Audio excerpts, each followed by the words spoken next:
بسم الله الرحمن الرحيم الحمد لله رب العالمين والصلاة والسلام على رسول خير خلقه محمد وعلى آله وصحبه أجمعين. سبحانك لا علم لنا إلا ما علمتنا إنك أنت العليم الحكيم. ربي زدني علما ربي زدني علما ربي زدني علما ربي اشرح لي صدري ويسر لي أمري واحلل عقدة من لساني يفقه قولي. باب الضیافت، ضیافت کا بیان۔ ضیافت مہمان نوازی کو کہتے ہیں۔ ضافہ کے معنی مہمان ہونے کے آتے ہیں۔ اضافہ باب فعل سے اس کا معنی آتا ہے مہمانداری کرنا، مہمان نوازی کرنا۔ ضیف صفت مشبہ کا صیغہ ہے، اس کا معنی ہے مہمان۔ اور مضیف باب فعل سے اس میں فاعل کا صیغہ، اس کا معنی ہے میزبان۔ تو اس عنوان کے تحت وہ حدیثیں نقل ہوں گی جن حدیثوں سے ضیافت اور مہمانداری کی فضیلت معلوم ہوگی۔ شریعت کے نظر میں اس کے کیا آداب اور طور طریقے ہیں، اور یہ کہ مہمان اور میزبان کے درمیان حفظ سے مراتب اور ان دونوں سے متعلق تہذیب اور شائستگی کے کیا حدود ہے۔ اسی طرح ضیافت کا حکم اکثر علماء تو یہ تمام چیزیں احادیث کے تحت اس باب کے تحت بیان ہوں گی۔ باقی ضیافت کا کیا حکم ہے، تو ضیافت کا حکم اکثر علماء کے نزدیک یہ ہے کہ ایک دن مہمانداری کرنا، مہمان کی مہمان نوازی کرنا اور اس کے آداب اور حقوق کی رعایت رکھنا اچھے اخلاق اور تہذیب اور شائستگی کی علامت بھی ہے، اور یہ مستحب بھی ہے۔ لیکن ایک دن پہلے دن مہمان کی مہمان نوازی کرنا یہ واجب ہے، اور اس کے علاوہ باقی دنوں میں یہ مستحب ہے۔ اور بعض علماء فرماتے ہیں کہ 3 دن تک مہمان کی مہمانداری کرنا، پہلے دن تو واجب ہے، اس کے بعد 2 دن تک مستحب ہے۔ اس کے بعد مہمان کو اپنے ساتھ اپنے طریقے پر رکھنا چاہیے، جس طرح عام انسان رہتے ہیں گھر والے۔ اگر وہ مہمان ایسا ہے کہ 3 دن کے بعد بھی رہے گا تو عام گھر والوں کی طرح وہ رہے، پھر اس کی مہمانداری کرنا اگر گھر والے سمجھے تو ٹھیک ہے، وہ اپنی طور پر کر سکتے ہیں، لیکن شریعت جو ہے، شریعت کی روح سے اب اس کی مہمانداری ختم ہو گئی۔ وہ گھر والوں کے ساتھ اسی طرح رہے جس طرح گھر والے رہتے ہیں، اور اس کے کاموں میں ہاتھ بھی بٹائے اگر اس سے ہو سکے تو اس طرح 3 دن کے بعد جو ہے وہ بالکل گھر والوں کے ساتھ جو وہ کھاتے پیتے ہیں وہی کھائے گا پیے گا، جس طرح وہ رہتے ہیں رہن سہن اسی طرح ان کے ساتھ رہے گا۔ اس کے کوئی زائد حقوق اور آداب پھر کیا ہو جائیں گے، ختم ہو جائیں گے، لیکن 3 دن تک اس کی آداب اور مہمانداری اور حقوق کی رعایت رکھنا یہ مستحب ہے۔ الفصل الاول، پہلی فصل۔ عن ابی ہریرہ رضی اللہ تعالیٰ عنہ قال، ابو ہریرہ رضی اللہ تعالیٰ عنہ سے روایت ہے، فرماتے ہیں قال رسول اللہ صلی اللہ علیہ وسلم، رسول اللہ صلی اللہ علیہ وسلم نے فرمایا، من کان یؤمن باللہ والیوم الآخر، جو شخص اللہ پر ایمان لاتا ہے اور آخرت کے دن پر ایمان لاتا ہے، فلیکرم ضیفہ، وہ شخص اپنے مہمان کی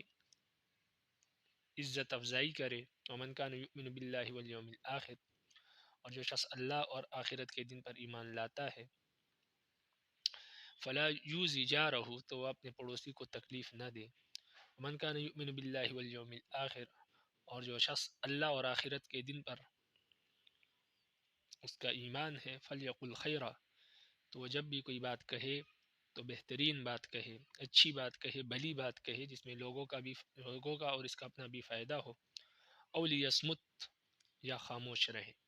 بھلی بات کہے، اگر بھلی بات نہیں کہہ سکتا تو خاموش رہے۔ وفی روایت، اور ایک روایت میں، بدل الجار، ومن کان یؤمن باللہ والیوم الآخر فلیصل رحمہ، اور ایک روایت میں پڑوسی کے بدلے میں، پڑوسی کی جگہ یہ الفاظ ہے کہ جو اللہ اور آخرت کے دن پر، جس شخص کا اللہ اور آخرت کے دن پر ایمان ہے، فلیصم رحمہ، تو وہ صلہ رحمی کرے، رشتوں کو، رشتے ناتوں کو کیا کرے، جوڑ کے رکھے، یعنی اپنے رشتہ داروں اور عزیزوں کے ساتھ حسن سلوک اور احسان کا معاملہ کرے،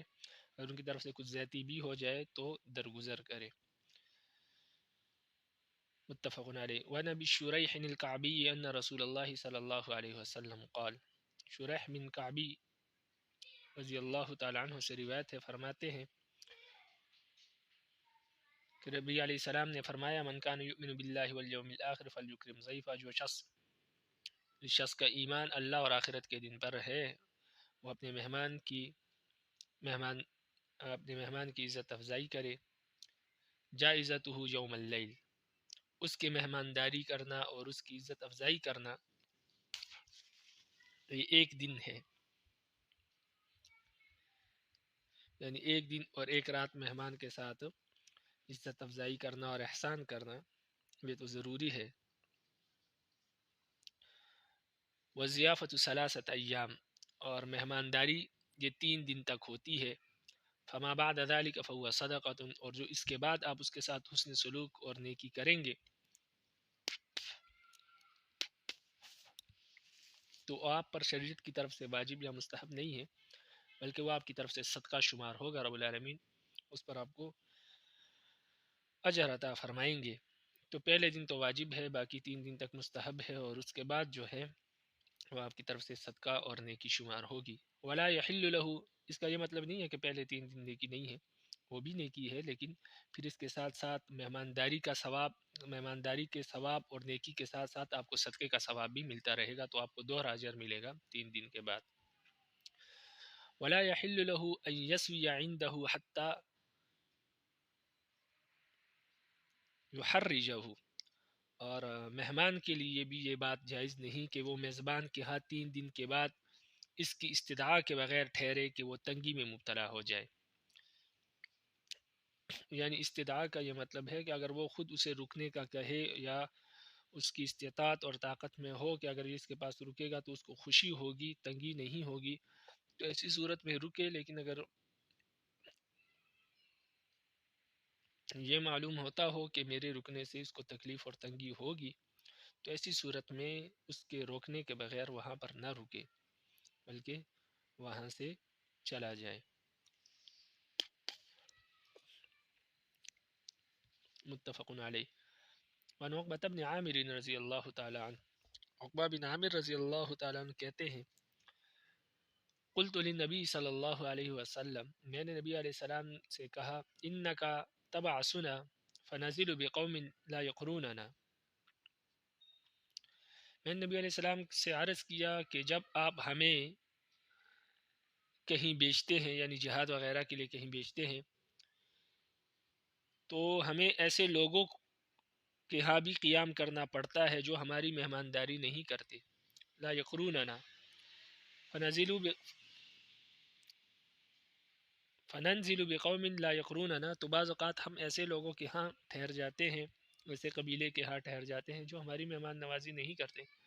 فما ترا، تو ایسی صورت میں آپ کیا حکم دیتے ہیں؟ فقال لنا ان نزلتم بقوم فامروا لكم بما ينبغي للضيف فاقبلوا فان لم يفعلوا فخذوا منهم حق الضيف الذي ينبغي لهم.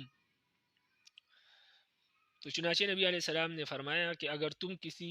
ایسے قوم کے درمیان قیام کرو، یعنی کسی ایسے قوم کے پاس قیام کرو کہ وہ تمہیں وہ چیز نہ دے جو ایک مہمان کو دینے کے لائق ہے، تو تم اس کو قبول کرو. اگر وہ ایسا نہ کرے، یعنی مہمانداری کا حق ادا نہ کرے، تو تم ان سے مہمان کا وہ حق لے سکتے ہو جو ایک مہمان کے لائق ہے. یعنی اگر وہ آپ کو خود مہمانداری آپ کی کرے، مہمان نوازی کرے اور آپ کو وہ چیزیں دے جو ایک مہمان کا حق ہوئے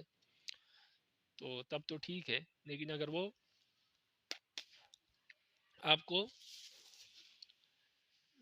وہ چیزیں نہیں دیتے جو مہمان کا حق ہے، یعنی وہاں رہنے سہنے کا انتظام، بستر وغیرہ، اگر وہ آپ کو عطا نہیں کرتے، نہیں دیتے، تو پھر اگر آپ کا زور چلتا ہے تو آپ زبردستی ان سے مہمان کا حق لے لیں، لیکن اتنا ہی لے جتنا ایک مہمان کا حق ہوتا ہے، اس سے زیادہ نہیں. متفق علیہ. تو اس سے مہمان کے حقوق کی وضاحت ہوتی ہے اس حدیث سے کہ اتنا حق ہے گویا کہ جیسے کہ دوسرے میزبان پر ایک ادار ہے، تو جس طرح ادار اگر کوئی شخص نہیں دیتا آپ کو تو شریعت کہتی ہے کہ آپ زبردستی لے سکتے ہیں اس سے. تو اسی طرح اگر کوئی آپ کی مہمان نوازی کا حق ادا نہیں کرتا اور آپ کو رب العالمین نے طاقت اور قوت دی ہے تو آپ زبردستی اپنے حقوق سے لے سکتے ہیں، لیکن مہمان نوازی کی حد تک ہی صرف، اور وہ بھی تب جب جن کے آپ میزبان ہیں ان کی استطاعت ہو اور استطاعت کے باوجود آپ کے حقوق ادا نہ کرتے ہو تو تب. لیکن اگر ان کی استطاعت اور طاقت نہیں ہے تو پھر آپ نہیں لے سکتے، کیونکہ ایک چیز اس کے بس میں ہی نہیں ہے تو وہ آپ کو کہاں سے اس کا حق ادا کرے. اس وجہ سے ایسی صورت میں صبر کرنا چاہیے. وعن ابی ہریرہ رضی اللہ تعالی عنہ، ابو ہریرہ رضی اللہ تعالی عنہ سے روایت ہے، فرماتے ہیں خرج رسول اللہ صلی اللہ علیہ وسلم ذات یوم او لیلہ، نبی علیہ السلام ایک دن یا ایک رات، یہ راوی کو شک ہے کہ دن کو یا رات کے وقت باہر آئے. فیضا ہوا ابی بکر و عمر، یعنی باہر کو نکلے کہیں تو اچانک ابو بکر اور عمر سے ملاقات ہو گئی. فقال ما اخرجکما من بیوتکما هذه الساعة، تو نبی علیہ السلام نے فرمایا کہ اس وقت آپ کو آپ کے گھر سے کس چیز نے نکالا، یعنی کس وجہ سے آپ اس وقت گھر سے باہر نکلے ہیں. قال الجوع، تو دونوں حضرات نے فرمایا کہ ہمیں ہمارے گھروں سے بھوک نے نکالا ہے، یعنی ہمیں بھوک لگی ہے، بھوک نے ہمیں گھر سے نکلنے پر مجبور کر دیا ہے. تو باہر نکلے تاکہ بھوک کی شدت سے بےتاب ہو کر باہر آ گئے ہیں تاکہ باہر کچھ کھانے کو مل جائے گا. قال، نبی علیہ السلام نے فرمایا وَأَنَا وَالَّذِي نَفْسِي بِيَدِهِ لَأَخْرَجَنِيَ الَّذِي أَخْرَجَكُمَا، فرمایا کہ اس ذات کی قسم جس کے قبضے میں میری جان ہے، مجھے بھی اسی چیز نے گھر سے نکالا جس چیز نے تم دونوں کو نکالا ہے، یعنی بھوک نے. قوموا، کھڑے ہو جاؤ. فقاموا معه، تو وہ بھی نبی علیہ السلام کے ساتھ کھڑے ہو گئے، یعنی نبی علیہ السلام نے فرمایا کہ چلو میرے ساتھ، تو وہ بھی نبی علیہ السلام کے ساتھ چلنے لگے. فاتا رجلا من الانصار، تو وہ انصار میں سے ایک شخص کے پاس آئے، ان کے مہمان بنے. فاذا هو ليس في بيته،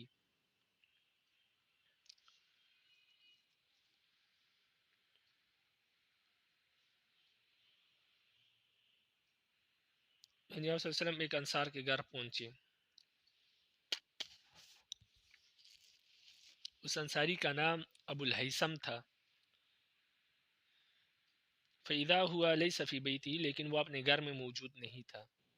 فلما رأته المرأة، جب اس کی بیوی نے دیکھا، قالت مرحبا و اہلا، تو کہنے لگی کہ خوش آمدید ہو، مبارک ہو آپ کا آنا. فقال لها رسول اللہ صلی اللہ علیہ وسلم این فلان، نبی علیہ السلام نے فرمایا کہ فلاں کہاں پر ہے، یعنی ابو الہیثم کہاں ہے. قالت ذهب يستزعب لنا من الماء، فرمایا کہ وہ تو ہمارے لیے پانی لینے گیا ہے، یعنی گھر پینے کا پانی لینے کے لیے باہر گیا ہے، کیونکہ پہلے یہ انتظام نہیں تھا گھروں میں، لوگ باہر سے ہی پانی لاتے تھے، تو پانی لینے گیا ہے. اذ جاء الانصاری فنظر الى رسول اللہ صلی اللہ علیہ وسلم وصاحبیہ، تو نبی علیہ السلام ان کی بیوی سے پوچھ ہی رہے تھے کہ اچانک وہ انصاری یعنی ابو الہیثم گھر آگے، گھر کی طرف آئے تو دیکھا. فنظر الی رسول اللہ صلی اللہ علیہ وسلم وصاحبیہ، تو نبی علیہ السلام کو دیکھا اور نبی علیہ السلام کے دونوں ساتھیوں ابو بکر اور عمر رضی اللہ تعالیٰ عنہما کو دیکھا. ثم قال، پھر کہنے لگے الحمدللہ ما احد اليوم اکرم اضیافا منی،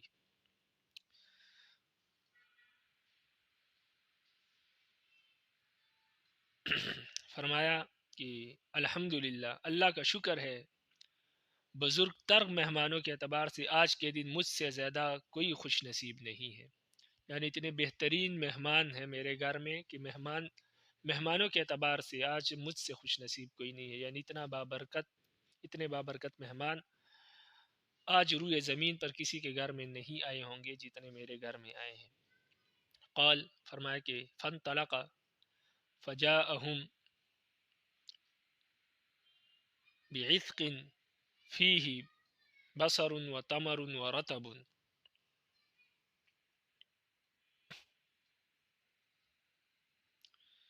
تو راوی کہتے ہیں یعنی ابو ہریرہ رضی اللہ تعالیٰ عنہ کہتے ہیں کہ اس کے بعد وہ انصاری ان حضرات کو اپنے باغ میں لے گئے اور ان مہمانوں کے لیے کھجوروں کا ایک خوشہ لے کر آئے جس میں نیم پختہ اور تر و تازہ ہر طرح کی کھجوریں تھی. فقال کہنے لگے کلوا من ہذہ، آپ ان کھجوروں میں سے کھائے. واخذ المدیہ، اور انہوں نے چھری اٹھائی. فقال له رسول اللہ صلی اللہ علیہ وسلم، تو نبی علیہ السلام نے اس سے کہا ایاک والحلوب، دودھ دینے والی بکری کو ذبح نہیں کرنا. فذبح لهم، یعنی نبی علیہ السلام نے فرمایا کہ جو بکری دودھ دے رہی ہے اس کو ذبح نہ کرو، جو بکری دودھ نہیں دے رہی یا نر ہے تو اس کو ذبح کر دو بے شک. فذبح لهم، تو انہوں نے نبی ان حضرات کے لیے ایک بکری ذبح کی. فاکلوا من الشاة ومن ذلك العسق وشربوا، تو ان حضرات نے بکری کے گوشت میں سے بھی کچھ کھایا اور اس خوشے میں سے میں بھی کھجوریں بھی کھائی. وشربوا، اور اسی طرح پانی وغیرہ بھی پیا، انہوں نے مشروبات بھی پیے. فلما نشبعوا ورأوا، تو جب یہ کھانے پینے سے ان کا پیٹ بھر گیا تو رسول اللہ صلی اللہ علیہ وسلم نے حضرت ابو بکر اور عمر سے فرمایا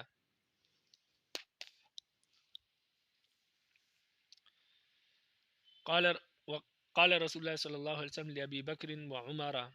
تو نبی علیہ السلام نے ابو بکر اور عمر سے فرمایا والذی نفسی بیدہ لتسألن عن هذه النعیم یوم القیامہ اخرجکم من بیوتکم الجوع.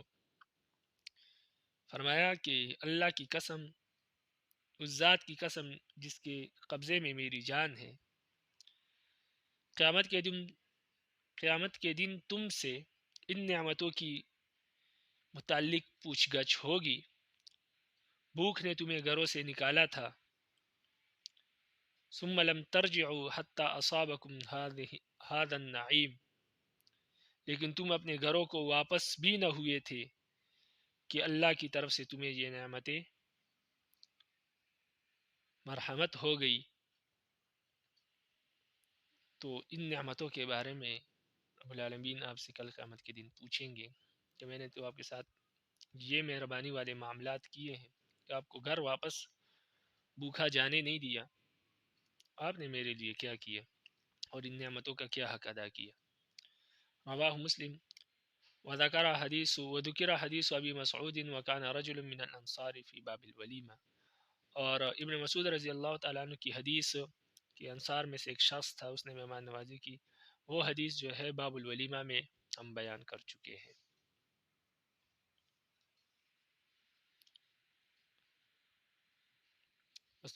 الفصل الثانی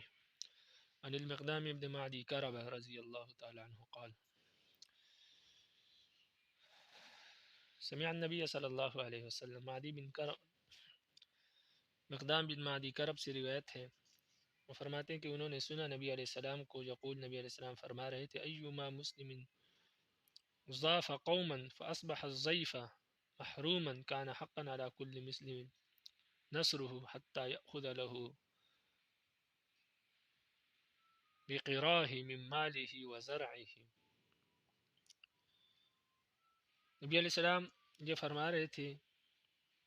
کہ جو شخص کسی قوم میں مہمان ہو اور اس نے محرومی کی حالت میں صبح کی، یعنی اس کی میزبان نے رات میں اس کی مہمانداری نہیں کی، تو اس کا ہر مسلمان پر یہ حق ہوگا کہ وہ اس کی مدد کرے، یہاں تک کہ وہ جس شخص کے یہاں مہمان ہوا ہے اس کے مال اور اس کی کھیتی باڑی سے مہمانداری کے بقدر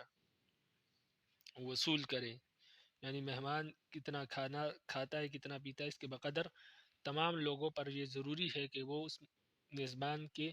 مال اور کھیتی باڑی میں سے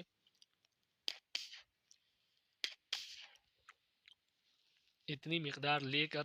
اس مہمان کی مہمان نوازی کرے. رواه الدارمي وابو داود وفي رواية له أيما رجل زاف قوما فلم يقروه كان له أن يعقبهم بمثل قراهم. امام ابو داود رحمہ اللہ کی ایک روایت میں یوں ہے کہ جو شخص کسی قوم میں مہمان ہو اور ان لوگوں نے اس کی مہمانداری نہیں کی تو اس کو یہ حق حاصل ہوگا کہ وہ ان لوگوں کا پیچھا ان لوگوں کا پیچھا پکڑے اور ان کے مال اور اسباب سے اپنی مہمانداری کے بقدر وصول کرے. وعن ابی الاحوص الجشمی عن ابیہ قال ابو الاحوص جشمی اپنے والد حضرت مالک بن فضلہ رضی اللہ تعالیٰ عنہ سے روایت کرتے ہیں، فرماتے ہیں قلت یا رسول اللہ، میں نے کہا اللہ کے رسول، ارأیت، آپ مجھے یہ بات بتائیں، ان مررت برجل فلم یقرنی، اگر میں کسی شخص کے پاس جاؤں اور وہ میری مہمان نوازی نہ کرے، ولم یضفنی، اور نہ میری مہمانی کا حق ادا کرے، ثم مر بی بعد ذلك اقریہ ام اجزیہ، پھر وہ شخص میرے ہاں مہمان بن کر آ جائے تو کیا میں اس کی مہمانداری کروں یا اس سے بدلہ لوں؟ قال، نبی علیہ السلام نے فرمایا، بل اقریہ، بلکہ آپ اس کی مہمانداری کریں، اس سے بدلہ نہ لے. یعنی اگر اس نے آپ کی مہمانداری نہیں کی، مہمان نوازی نہیں کی آپ کی، تو آپ ایسا نہ کریں کہ آپ بھی اس کی مہمان نوازی نہ کریں، بلکہ آپ اس کی مہمان نوازی کریں، اس لیے کہ اس نے اپنے اخلاق اور اپنے حیثیت اور اپنے وسعت کے مطابق آپ کے ساتھ معاملہ کیا ہے، لیکن آپ اپنے اخلاق اور اپنی شائستگی کے مطابق اس سے معاملہ کریں. اور یہ مسلمان کی شان ہے کہ وہ لوگوں سے بدلہ نہیں لیتا بلکہ درگزر کرتا ہے. تو اس لیے آپ جو ہے اس کی مہمان نوازی کریں، آپ ایک مسلمان کے اخلاق اختیار کریں، اس سے بدلہ نہ لے، بلکہ آپ اپنی طرف سے اس کے ساتھ حسن سلوک اور نیکی کریں اور مہمان نوازی کریں. رواہ الترمذی.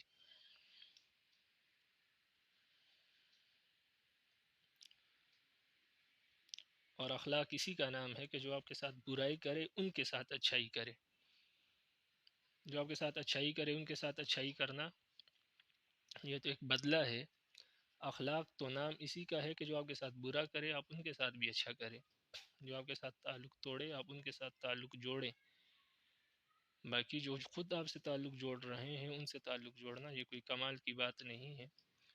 یہ تو ایک بدلہ ہے جو کہ ہر انسان پسند کرتا ہے.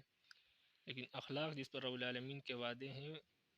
اس پر اتنے بڑے بڑے وعدے اسی وجہ سے ہے کہ وہ بڑا مشکل کام ہے کہ جو آپ سے توڑے آپ اس سے جوڑے، جو آپ کے ساتھ برا کرے آپ اس کے ساتھ حسن سلوک اور احسان کرے.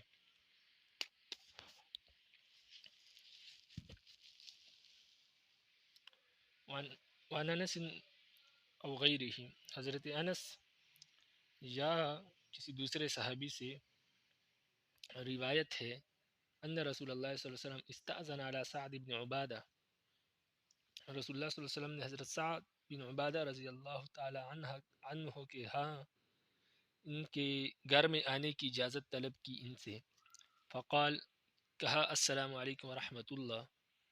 آپ پر سلام ہو اور اللہ کی رحمت. فقال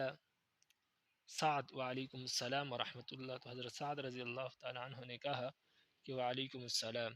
ولم يسمع النبی صلی اللہ علیہ وسلم حتی سلم ثلاثا ورد علیہ سعد ثلاثا ولم يسمعه. تو حضرت سعد نے سلام کا جواب اتنا آہستہ دیا کہ نبی علیہ السلام نے اس کو سنا نہیں، یعنی وہ نبی علیہ السلام کو سنوانا نہیں چاہ رہے تھے، بہت آہستہ انہوں نے سلام کا جواب دیا، یہاں تک کہ نبی علیہ السلام نے ان کو 3 مرتبہ سلام کیا اور حضرت سعد نے 3 مرتبہ جواب دیا، لیکن نبی علیہ السلام کو سنایا نہیں بلکہ دھیمی آواز سے دیا. فرجع النبی صلی اللہ علیہ وسلم فاتبعہ سعد، تو نبی علیہ السلام ان کے دروازے سے واپس لوٹ کر آ گئے، یعنی باہر سے سلام کیا. اس کو سلام اجازہ کہتے ہیں. سلام 3 قسم کا ہے، سلام اجازہ، سلام لقاء اور سلام وداع. تو سلام اجازہ یہ ہے کہ جب آپ کسی کے ہاں جائیں، وہ کمرے کے اندر ہو تو آپ باہر سے سلام کریں، تو وہ جواب دے اور آپ کو اندر آنے کی اجازت دے تو آپ چلے جائیں، وگرنہ 3 مرتبہ سلام کر کے اگر آپ کو جواب نہ ملے تو آپ لوٹ کر آ جائیں. اس کو سلام اجازہ کہتے ہیں، یعنی اجازت دینے کا سلام. دوسرا سلام لقاء، جب آپ کسی سے ملے، یعنی مثال کے طور پر آپ نے دروازے پر سلام کیا، آپ کو اندر آنے کی اجازت دی، تو جب آپ اندر آئیں گے تو آپ دوبارہ سلام کریں. اس کو سلام لقاء کہتے ہیں، کیونکہ آپ ابھی مل رہے ہیں اور ملنے کے وقت سلام کیا جاتا ہے. سلام وداع، جب آپ بیٹھے ہوئے ہیں اور آپ واپس جا رہے ہیں، رخصت ہو رہے ہیں، تو اس وقت سلام کرنا، یہ سلام وداع ہے. تو یہ 3 قسمیں ہیں سلام کی. تو یہ سلام اجازہ ہے. تو نبی علیہ السلام نے سلام اجازہ کیا 3 مرتبہ، لیکن حضرت سعد اتنے آہستہ آواز دیا کہ نبی علیہ السلام نے اس کو نہیں سنا، اور وہ خود بھی چاہ رہے تھے کہ نبی علیہ السلام نہ سنے. تو نبی علیہ السلام وہاں سے واپس لوٹے. فاتبع سعد، حضرت سعد رضی اللہ تعالیٰ عنہ ان کے پیچھے آئے. فقال، اور کہنے لگے، یا رسول اللہ، بی ابی انت و امی، اے اللہ کے رسول، میرے ماں باپ آپ پر قربان ہو.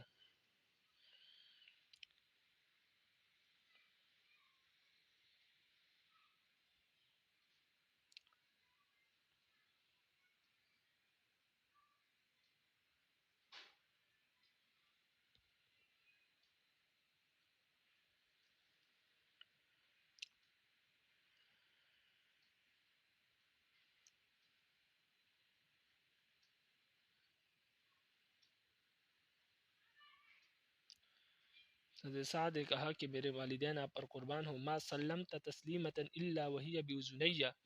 ولقد رددت عليك ولم اسمعك احببت ان استكثر من سلامك ومن البركه. نبی علیہ حضرت سعد کہنے لگے، میرے والدین آپ پر قربان ہو، آپ نے جو بھی سلام کیا ہے وہ میرے کانوں نے سنا. آپ نے جتنی مرتبہ بھی سلام کیا وہ میں نے سنا، اور میں نے آپ کو جواب بھی دیا. وَلَقَدْ رَدَدْتُ عَلَيْكَ، میں نے آپ کو سلام کا جواب بھی دیا. وَلَمْ أُسْمِعَكَ، لیکن میں نے آپ کو جان بوجھ کر نہیں سنایا، میں نے اتنی زور سے نہیں کہا کہ آپ سنیں. احببت، اس وجہ سے کہ مجھے یہ پسند ہے، میں یہ پسند کرتا ہوں کہ ان استغفر من سلامک و من البرکہ، کہ میں آپ کا زیادہ اور آپ سے زیادہ سلام اور زیادہ برکت حاصل کروں، تاکہ آپ بار بار مجھے سلام کریں، السلام علیکم ورحمۃ اللہ وبرکاتہ، تو آپ سے زیادہ برکت اور زیادہ سلامتی حاصل کروں. ثم دخلوا البیت،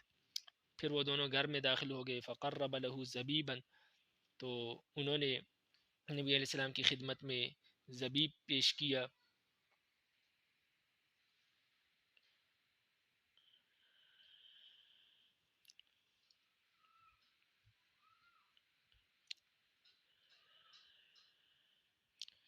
یعنی انگور پیش کیے رسول اللہ علیہ وسلم کے سامنے.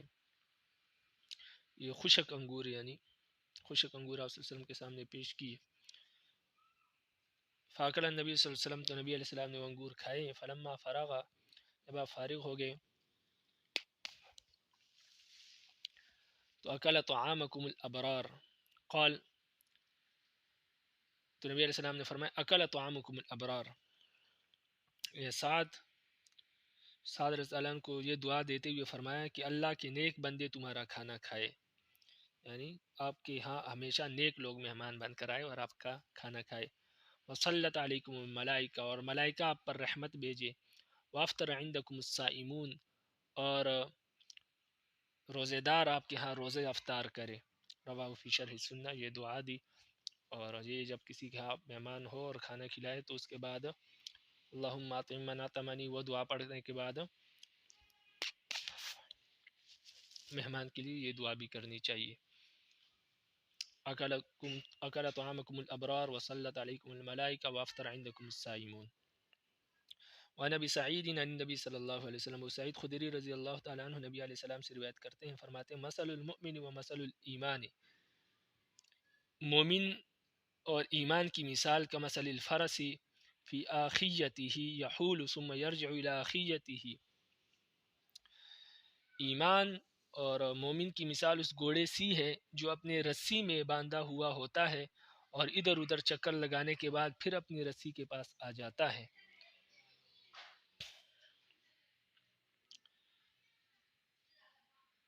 فاطعموا ایمانکم فاطعموا طعامکم الاتقیاء، یعنی وہ ایمان کے حدود سے باہر نہیں جا سکتا، جتنی گھوڑے کی رسی ہوتی ہے وہیں تک وہ جا سکتا ہے. اسی طرح مومن بھی اپنے ایمان کی حدود سے باہر نہیں جاتا. اگر کئی کنارے پر پہنچ بھی جائے تو واپس ایمان کی طرف لوٹ کر آ جاتا ہے۔ آگے فرمایا فاطمہ طعامکم الاتقیاء، اپنا کھانا نیک لوگوں کو کھلایا کرو، اولو معروفکم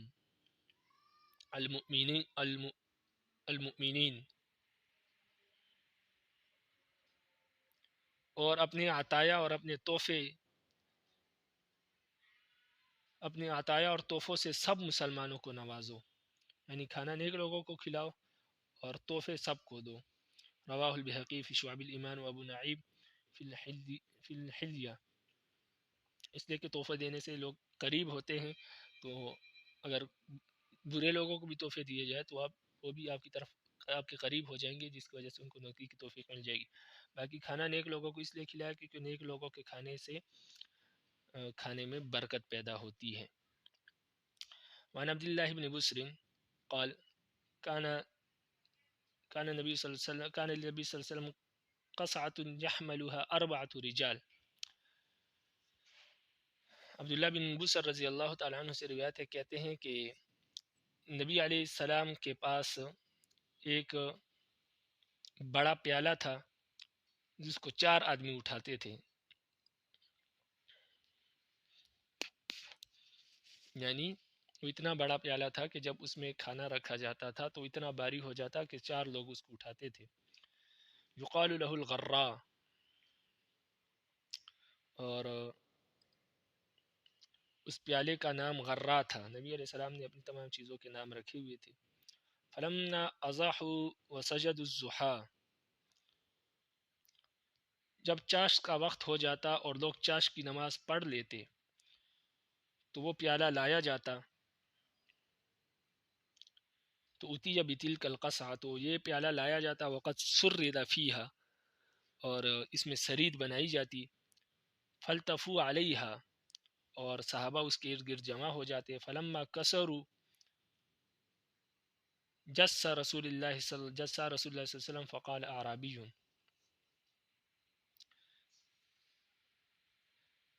اور جب لوگ اس کے ارد گرد بیٹھ جاتے، یہاں تک کہ جب لوگوں کی تعداد زیادہ ہو جاتی تو رسول اللہ صلی اللہ علیہ وسلم گھٹنوں پر بیٹھتے، جسا رسول صلی اللہ علیہ وسلم، تو رسول اللہ صلی اللہ علیہ وسلم گھٹنوں پر بیٹھتے۔ فقال اعرابی ما هذه الجلسہ، تو ایک دن آپ صلی اللہ علیہ وسلم اسی طرح گھٹنوں پر بیٹھے تھے کہ ایک دیہاتی نے کہا کہ یہ کیسی نشست ہے، یعنی یہ لوگ آپ لوگ کس طرح بیٹھے ہیں، کیوں بیٹھے ہیں؟ فقال نبی صلی اللہ علیہ وسلم، نبی علیہ السلام نے فرمایا ان اللہ جعلنی عبدا کریما ولم یجعلنی جبارا عنیدا، نبی علیہ السلام نے فرمایا کہ اس طرح بیٹھنا آپ صلی اللہ علیہ وسلم کی شایان شان نہیں، یعنی وہ دیہاتی یہ کہہ رہا تھا کہ آپ کس طرح بیٹھے ہیں، اس طرح بیٹھنا آپ کی شایان شان نہیں ہے۔ تو یہ سن کر نبی علیہ السلام نے فرمایا کہ حقیقت یہ ہے کہ اللہ تعالیٰ نے مجھ کو تواضع اور انکساری کرنے والا بنایا ہے، سرکش اور ضدی نہیں بنایا، اور اس طرح بیٹھنے میں تواضع اور انکساری زیادہ ہے۔ ثم قال، پھر نبی علیہ السلام نے فرمایا کلوا من جوانبها،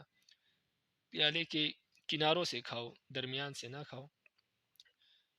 ودعوا ذروتها یبارک فیہا،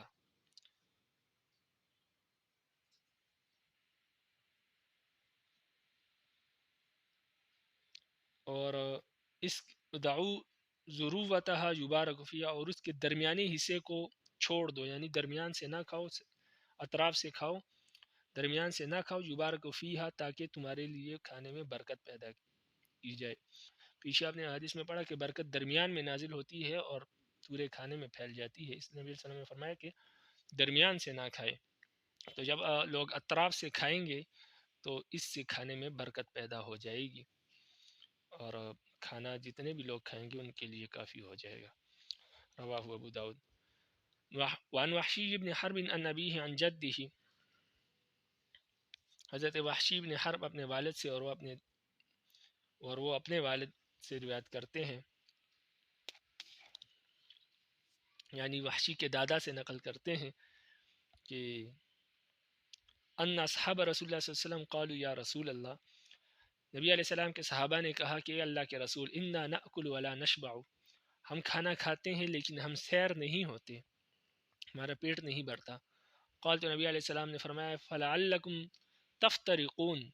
قالوا نعم، نبی علیہ السلام نے فرمایا شاید تم لوگ الگ الگ کھاتے ہو، یعنی مل بیٹھ کر نہیں کھاتے، الگ الگ کھاتے ہو۔ تو انہوں نے کہا جی ہم اسی طرح کرتے ہیں۔ قال نبی علیہ السلام نے فرمایا فاجتمعوا علی طعامکم واذکروا اسم اللہ یبارک لکم فیہ، نبی علیہ السلام نے فرمایا مل بیٹھ کر کھایا کرو اور اللہ کا نام لیا کرو کھانے پر، تمہارے لیے اس میں برکت پیدا کر دی جائے گی، تو اس سے تم لوگ سیر ہو جاؤ گے۔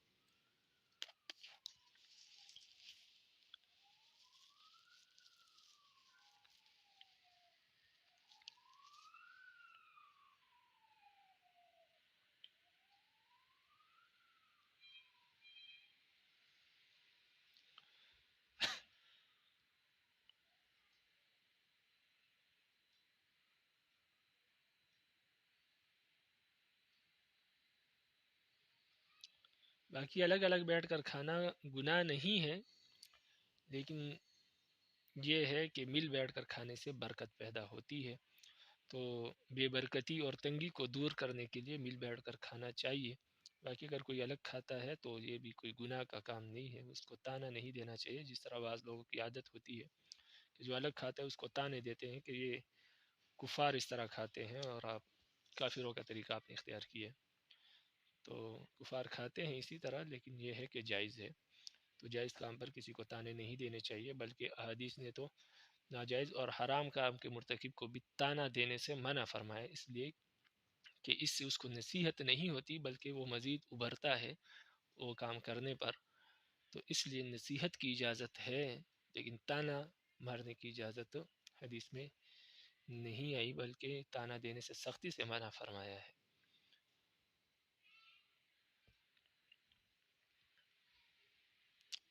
الفصل الثالث عن ابی عصیب رضی اللہ تعالیٰ عنہ قال، ابو عصیب رضی اللہ تعالیٰ عنہ سے روایت فرماتے ہیں خرج رسول اللہ صلی اللہ علیہ وسلم لیلا فمر بی فدعانی، فرماتے کہ نبی علیہ السلام ایک دن رات کو نکلے اور میرے پاس سے گزرے تو مجھے دعا دی، فخرجت الیہ، مجھے بلایا تو میں ان کی طرف نکلا، یعنی میرے پاس سے گزرے تو مجھے بلایا میں ان کی طرف گیا، ثم مر بی بکر، پھر ابو بکر رضی اللہ عنہ کے پاس سے گزرے، فدعاہ تو ان کو بھی بلایا، فخرج الیہ وہ بھی ان کے پاس آ گئے، ثم مر بعمر، پھر عمر رضی اللہ عنہ کے پاس سے گزرے، فدعاہ تو ان کو بلایا، فخرج الیہ تو وہ بھی ان کے پاس تشریف لے آئے، فانطلق حتى دخل حائطا لبعض الانصار، تو پھر نبی علیہ السلام چلے یہاں تک کہ انصار یعنی ابو حسین جن کا قصہ پیچھے بھی گزر چکا، تو ان کے باغ میں داخل ہو گئے،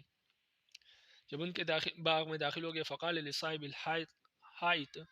تو اس باغ والے سے یعنی ابو حسین سے کہا کہ طعمنا بصرا، ہمیں جو ہے کھجور کھلائیں، پکی ہوئی کھجوریں کھلائیں،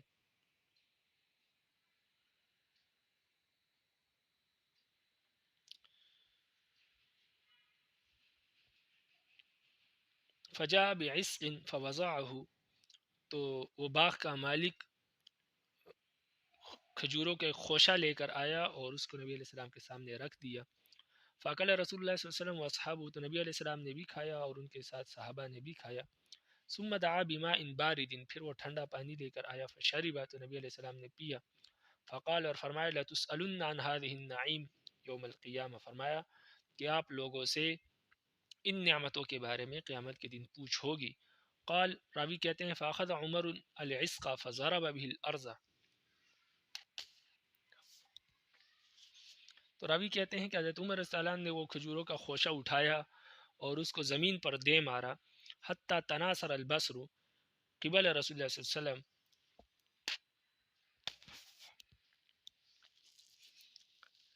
یہاں تک کہ جب زور سے زمین پر مارا تو اس سے کھجوریں یہاں وہاں گر گئی، خوشے سے ٹوٹ کر یہاں وہاں نبی علیہ السلام کی طرف کھجوریں گر گئی، یعنی کچھ کھجوریں نبی علیہ السلام کی طرف بھی آئی، ثم قال، پھر انہوں نے کہا عمر رضی اللہ عنہ نے، یا رسول اللہ، اے اللہ کے رسول، انا لمسئولون عن هذا یوم القیامہ، قال نعم الا من ثلاث خرقۃ، تو انہوں نے غصے میں اس لیے مارا، اور پھر آگے فرمایا کہ اللہ کے رسول، قیامت کے دن ہم سے اس کے بارے میں بھی سوال کیا جائے گا کہ آپ نے یہ کھجوریں، میں نے آپ کو کھجوریں کھلائی تھی تو آپ نے اس کے بدلے میں کیا کیا، آپ نے ان کا شکر ادا کیا یا نہیں؟ اصل شکر یہ ہے کہ اس سے جسم میں جو توانائی اور طاقت ہوگی تو اس سے آپ نے اللہ کی عبادت کی یا نہیں کی۔ آپ صلی اللہ علیہ وسلم نے فرمایا کہ ہر نعمت کے بارے میں سوال کیا جائے گا، خواہ وہ کم ہو یا زیادہ، البتہ تین چیزوں کے بارے میں سوال نہیں ہوگا، الا من ثلاث خرقہ، الا من ثلاث، مگر تین چیزوں کے بارے میں سوال نہیں ہوگا۔ خرقۃ لف بها الرجل عورته، ایک تو وہ کپڑا ہے جس کپڑے کے ذریعے انسان اپنا سطر چھپاتا ہے، اس کپڑے کے متعلق سوال نہیں ہوگا کہ آپ نے اس کا حق ادا کیا یا نہیں۔ او کسرۃ سد بها جوعته، اور دوسری روٹی کا ٹکڑا جس کے ذریعے انسان اپنی بھوک کو دور کرے۔ او حجر يتدخل فيه من الحر والقر، اور تیسرے وہ کمرہ، وہ مکان، ایک کمرہ جس میں گرمی اور سردی سے بچنے کے لیے انسان رہتا ہے۔ تو ان تین چیزوں کے بارے میں پوچھ نہیں ہوگی، اس کے ماں سوا انسان سے ہر نعمت کے بارے میں پوچھ ہوگی۔ رواہ احمد والبیہقی فی شعب الایمان مرسلہ۔ وعن ابن عمر رضی اللہ تعالی عنہما قال، ابن عمر رضی اللہ تعالی عنہما سے روایت فرماتے ہیں، قال رسول اللہ صلی اللہ علیہ وسلم، رسول اللہ صلی اللہ علیہ وسلم نے فرمایا، اذا وضعت المائدۃ فلا يقوم رجل حتى يرفع المائدہ، فرمایا کہ جب دسترخوان بچھا لیا جائے تو تم میں سے کوئی شخص کھڑا نہ ہو جب تک کہ دسترخوان کو اٹھا لیا نہ جائے، جب تک دسترخوان کو نہ اٹھایا جائے تب تک آپ دسترخوان سے نہ اٹھیں۔ بعض لوگوں کی یہ عادت ہوتی ہے کہ مہمان، کسی کے ہاں مہمان ہو جاتے ہیں تو وہ دسترخوان اور برتن اٹھانے سے پہلے اٹھ جاتے ہیں، تو یہ اسلام کا طریقہ کار نہیں ہے۔ ہمارے پٹھانوں میں تو بعض لوگ اس پر بہت غصہ ہوتے ہیں کہ دسترخوان اٹھانے سے پہلے اگر مہمان اٹھ جائے تو اس کو بہت برا محسوس کرتے ہیں۔ تو اسلام کی تعلیمات بھی یہی ہیں کہ جب تک دسترخوان نہ اٹھایا جائے تو کوئی بھی نہ اٹھے دسترخوان سے۔ ولا يرفع يده وان شبع حتى يفرغ القوم، اور اس وقت تک اپنا ہاتھ نہ کھینچے کھانے سے جب تک کہ سب لوگ کھانے سے فارغ نہ ہو جائے۔ تو آرام آرام سے کھائے، اگر کوئی شخص تھوڑا کھانا کھاتا ہے تو آرام سے کھائے، یعنی جب تک لوگ کھانا کھا رہے ہیں تب تک یہ اپنے آپ کو، ہاتھ کو نہ روکے۔ جب دیکھ لیں کہ وہ لوگ بھی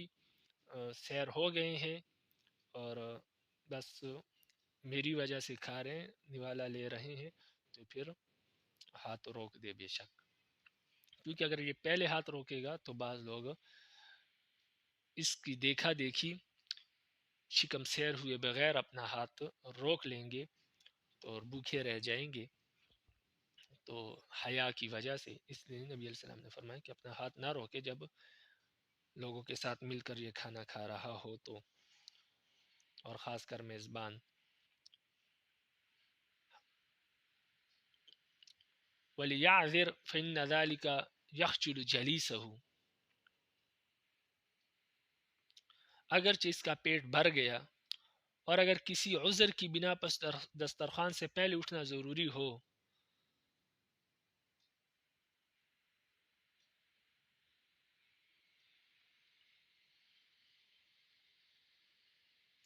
تو پھر عذر بیان کر دے، یعنی اگر دسترخوان سے پہلے اٹھنا اس کے لیے بہت ضروری ہو تو پھر اپنا عذر بیان کر دے کہ میں اس لیے اٹھ رہا ہوں، اگر کوئی عذر نہ ہو تو پھر دسترخوان سے پہلے نہ اٹھے۔ تو یہ ہاتھ روکنا اور دسترخوان سے پہلے اٹھ جانا جب تک دسترخوان نہ اٹھایا جائے، اس سے نبی علیہ السلام نے کیوں منع کیا؟ تو فرماتے فإن ذلك يخجل جليسه،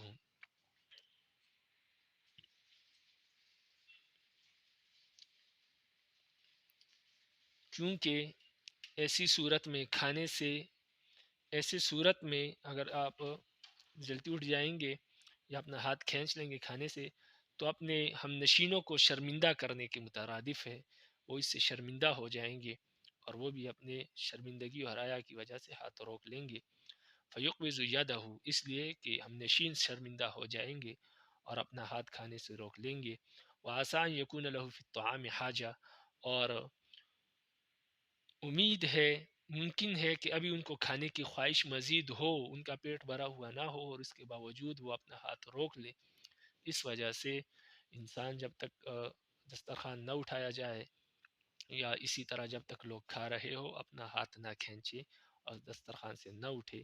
اس کی وجہ سے ہم نشین اور باقی جو ساتھی کھانا کھا رہے ہیں وہ شرمندہ ہو جائیں گے اور کھانے کی حاجت ہونے کے باوجود اپنا ہاتھ روک لیں گے۔ رواہ ابن ماجہ والبہقی فی شعب الایمان۔ وان جعفر بن محمد النبی، جعفر بن محمد اپنے والد سے روایت کرتے ہیں، وہ فرماتے ہیں کان رسول اللہ صلی اللہ علیہ وسلم اذا اکل مع قوم کان آخرهم اکلا، نبی علیہ السلام جب لوگوں کے ساتھ مل کر کھانا کھاتے تھے تو نبی علیہ السلام سب سے آخر میں اٹھتے تھے، یعنی سب سے آخر میں نبی علیہ السلام رہ جاتے تھے کھانا کھاتے ہوئے، کبھی بھی کسی ایک بندے سے پہلے بھی نبی علیہ السلام اپنا ہاتھ نہیں کھینچتے تھے۔ رواہ البہقی فی شعب الایمان مرسلہ۔ وان اسماء بنت یزید، اسماء بنت یزید رضی اللہ تعالی عنہ سے روایت ہے، فرماتی ہے اتی النبی صلی اللہ علیہ وسلم بطعام فعرض علینا، نبی علیہ السلام کی خدمت میں کھانا پیش کیا گیا تو نبی علیہ السلام نے ہمیں بھی کھانے پر بلایا، فقلنا لا نشتہیہ، قال لا تجتمعن جوعا وکذبا،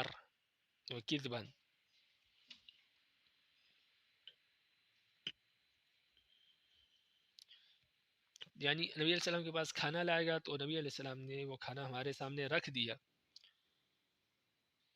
تو ہم نے کہا کہ ہم کو کھانے کی خواہش نہیں ہے، تو نبی علیہ السلام نے فرمایا کہ بھوک اور جھوٹ کو جمع نہ کرو۔ بھوک اور جھوٹ کو جمع نہ کرو کا مطلب یہ ہے کہ آپ کا یہ کہنا کہ مجھے بھوک نہیں ہے تو یہ جھوٹ ہے، آپ کو بھوک ہے، اور جب آپ یہ کہیں گے کہ مجھے بھوک نہیں ہے تو پھر آپ کھائیں گی بھی نہیں، تو اسی وجہ سے بھوکھی بھی رہ جائیں گی اور جھوٹ بھی بول دیں گی، تو بھوک اور جھوٹ دونوں کو جمع نہ کرو، تو لہذا سچ بولو اور کیا کرو، کھانا کھاؤ۔ رواہ ابن ماجہ۔ تو اسی وجہ سے نبی علیہ السلام نے یہ بھی تعلیم دی کہ میزبان کو خود کہہ دے اگر اس کو بھوک لگی ہے کہ میں نے کھانا نہیں کھایا، اس میں کوئی شرمندگی کی بات نہیں ہے، تو اگر نہیں کہے گا اور کہے گا میں نے کھانا کھایا تو اس کی بھی یہی حالت ہوگی کہ وہ بھوک اور جھوٹ دونوں کو جمع کرنے والا ہوگا۔ اور میزبان کو نبی علیہ السلام کی کے لیے یہ فرمان یہ ہے کہ جب مہمان آئے تو اس سے پوچھے بغیر، سب سے پہلے حال احوال پوچھنے سے پہلے بھی، یعنی اسلام یہ کہتا ہے کہ حال احوال پوچھنے سے پہلے، نبی علیہ السلام کی حدیث سے ثابت ہے کہ حال احوال پوچھنے سے پہلے کچھ نہ کچھ کھانے کو لے آئے، کیونکہ اس کو کھانے کی طلب ہوگی، پھر اس کے بعد اس سے آرام سے حال اور احوال اور باقی حالات پوچھے جائیں۔ تو یہ اسلام کی تعلیمات ہیں کہ ہو سکتا ہے وہ کافی دیر سے بھوکا اور اس کو کافی بھوک لگی ہو، اس وجہ سے پہلے اس کو کھانے کے لیے کچھ پیش کیا جائے، اس کے بعد اس سے مزید تفصیلات پوچھی جائے۔ وعن عمر بن الخطاب رضی اللہ تعالی عنہ قال، عمر بن خطاب رضی اللہ تعالی عنہ سے روایت فرماتے ہیں قال رسول اللہ صلی اللہ علیہ وسلم، رسول اللہ صلی اللہ علیہ وسلم نے فرمایا کلوا جمیعا، مل بیٹھ کر کھایا کرو، ولا تفرقوا، جدا جدا ہو کر الگ الگ بیٹھ کر مت کھاؤ، فإن البرکۃ مع الجماعہ، اس لیے کہ برکت جو ہے وہ جماعت کے ساتھ ہوتی ہے، مل بیٹھ کر کھانے میں ہے۔ رواہ ابن ماجہ۔ وعن ابی ہریرہ رضی اللہ تعالی عنہ قال، ابو ہریرہ رضی اللہ تعالی عنہ سے روایت ہے، فرماتے ہیں قال رسول اللہ صلی اللہ علیہ وسلم، رسول اللہ صلی اللہ علیہ وسلم نے فرمایا من السنت ان یخرج الرجل مع ضیفہ الی باب الدار، فرمایا کہ سنت میں سے یہ ہے کہ انسان اپنے مہمان کو رخصت کرنے کے وقت اس کے ساتھ دروازے تک نکل کر آئے، یعنی گھر سے ہی سلام دعا کر کے اس کو رخصت نہ کرے بلکہ دروازے تک اس کو چھوڑ کے آئے. باقی دروازے سے باہر اگر اس کو کہیں تک چھوڑ کے آئے تو مزید بہتر بات ہے، لیکن دروازے تک چھوڑنا یہ سنت ہے.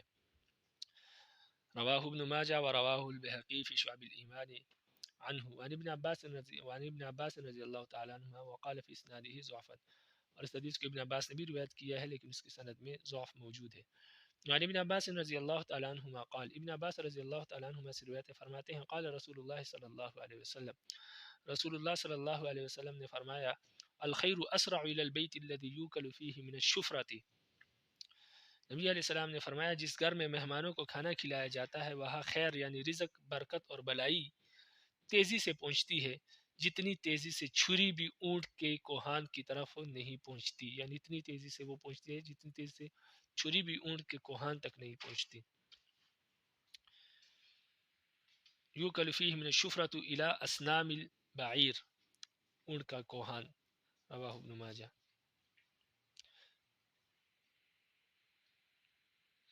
یعنی جب اونٹ کا گوشت کاٹا جاتا ہے تو سب سے پہلے اونٹ کے اعضاء میں سے اس کے کوہان کو کاٹتے ہیں. چونکہ کوہان کا گوشت زیادہ لذیذ ہوتا ہے اس لیے وہ شوق کے ساتھ کھایا جاتا ہے، تو اس لیے اس کو زیادہ جلدی کاٹتے ہیں. تو نبی علیہ السلام نے فرمایا کہ جس طرح کوہان پر چھری جلدی پہنچتی ہے، یعنی اونٹ کو ذبح کرنے کے ساتھ ہی سب سے پہلے کوہان کو کاٹا جاتا ہے، اس سے بھی زیادہ اس گھر میں خیر و بلائی پہنچتی ہے جس میں مہمانوں کو کھانا کھلایا جاتا ہے.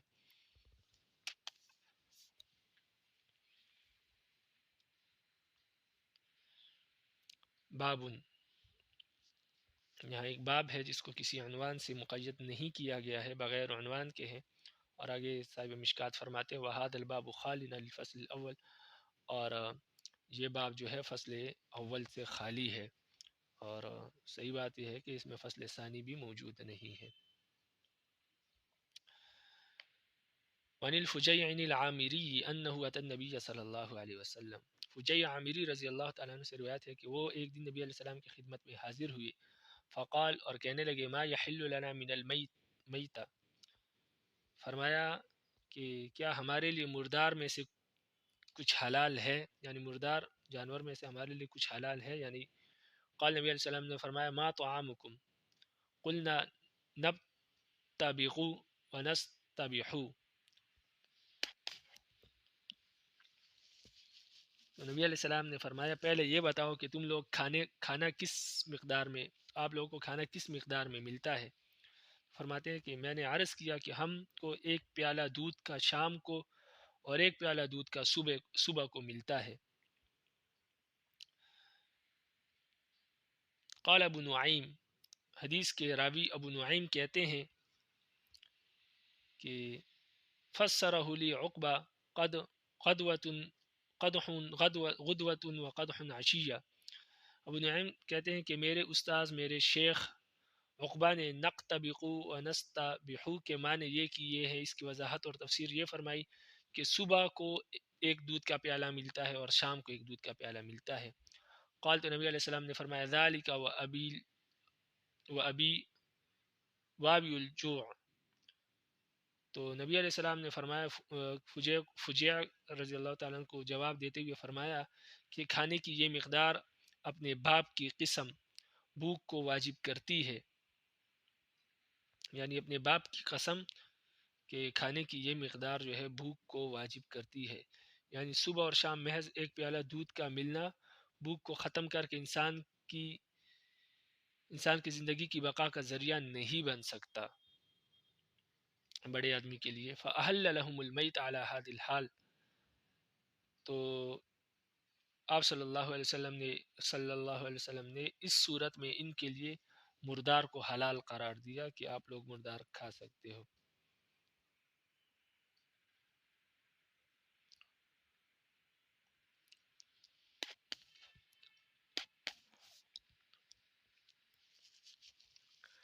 اصل میں وہ راوی یہی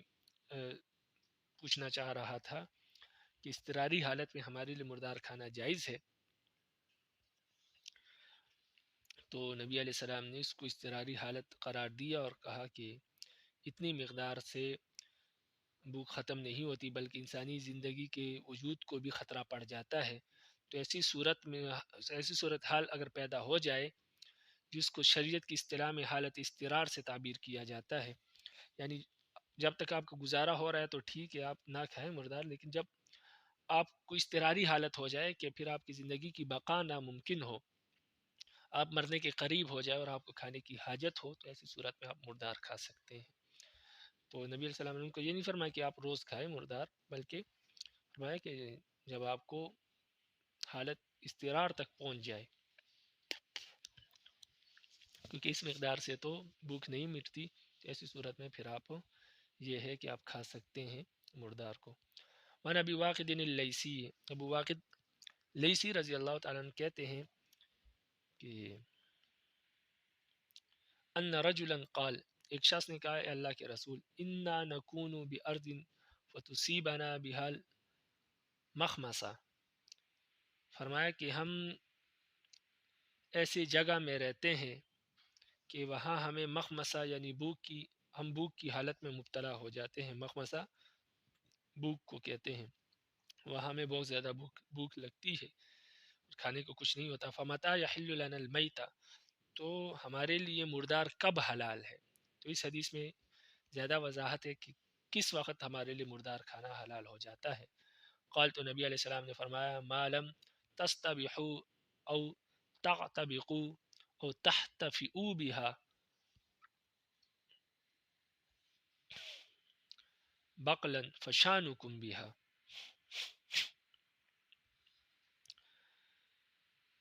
تو آپ صلی اللہ علیہ وسلم نے فرمایا کہ جب تم صبح تک یا شام تک نہ پاؤ اس زمین میں کوئی ایسی چیز جو تمہاری حالت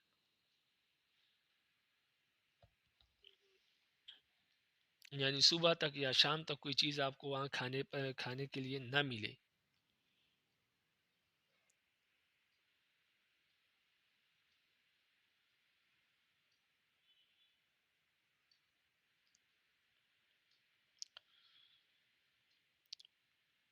فشانکم بها،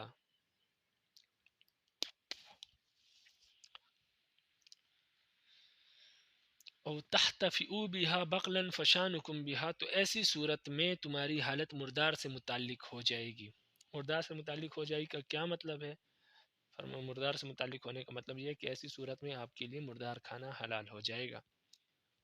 معنی فرماتے ہیں کہ نبی علیہ السلام کے اس قول کا مطلب اور معنی یہ ہے کہ اذا لم تجدوا صبوحا او غبوقا ولم تجدوا بقلة تأکلونها، یعنی نبی علیہ السلام نے فرمایا اگر تم دن بھر میں اور رات بھر میں کھانے پینے کی کوئی چیز نہ پاؤ، اسی طرح تم ترکاری کی کوئی قسم بھی تمہارے پاس موجود نہ ہو، یعنی کوئی ترکاری بھی تمہارے پاس موجود نہ ہو جس کو تم کھا سکو، اور دن اور رات میں آپ کو کچھ بھی نہ ملے، تو حلت لکم المیتۃ، تو اس صورت میں تمہارے لیے مردار یعنی کوئی جانور ایسا ہے کہ جو مردار ہے، یا کوئی حلال جانور ایسا ہے کہ جس کو شرعی طور پر ذبح نہیں کیا گیا اور اسی طرح وہ مر گیا ہے، تو اس کو مردار کہتے ہیں۔ تو فرماتے ہیں کہ حلت لکم المیتۃ، ایسی صورت میں آپ کے لیے مردار کھانا پھر جائز ہو جائے گا۔ رواہ الدارمی۔